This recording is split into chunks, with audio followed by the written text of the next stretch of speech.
Só que aí o Rafael fez uma pergunta aqui que eu acredito que está entre essa definição ainda de pecado. Então, antes de eu fazer essa pergunta, eu vou lançar a dele aqui, porque é uma pergunta interessante. Vou colocá-la aqui porque já é uma dúvida dele, né?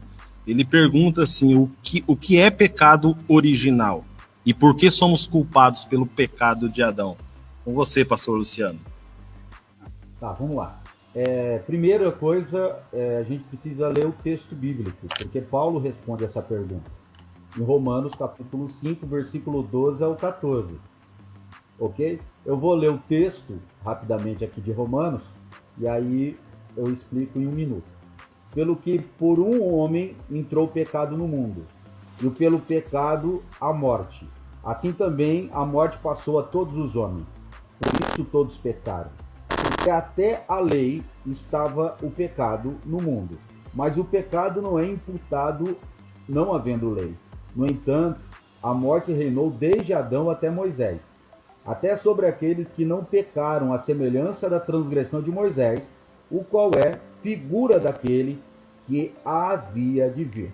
Mas não é assim o dom gratuito como ofensa, porque pela ofensa de um morreram muitos, muito mais a graça de Deus e o dom pela graça, que é um só homem, Jesus Cristo, abundou sobre muitos.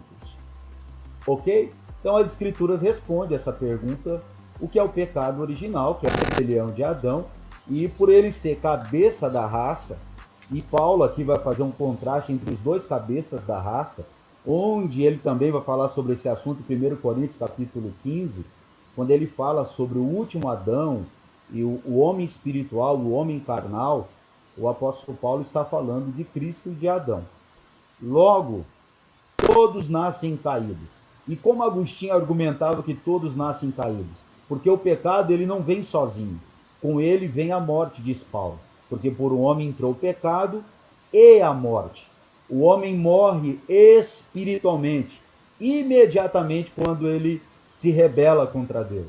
E o sinal da sua rebelião é que ele se esconde da presença de Deus. O sinal da sua rebelião é que Adão, após a sua rebelião, ele vai morrer. E não só ele morre, como todos os seus descendentes. Então nós vamos ver crianças que já nascem também debaixo da queda. Elas morrem. Assim como adolescentes morrem e jovens morrem. Então, por Adão ser o cabeça da raça, nós participamos, diz Paulo, também do seu pecado. Por quê, irmãos? Todos os dias a gente também quer comer da árvore da ciência do bem e do mal.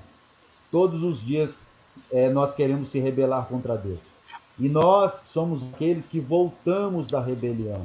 Só que a nossa desobediência, quando nós desobedecemos a Deus, quando nós desobedecemos a sua palavra, é resquício dessa natureza caída que ainda existe em nós, em querer também tocar naquilo que é bem e tocar naquilo que é mal. Só Deus pode lidar com o bem e o mal. Toda vez que a gente quer lidar com o bem e o mal, nós caímos.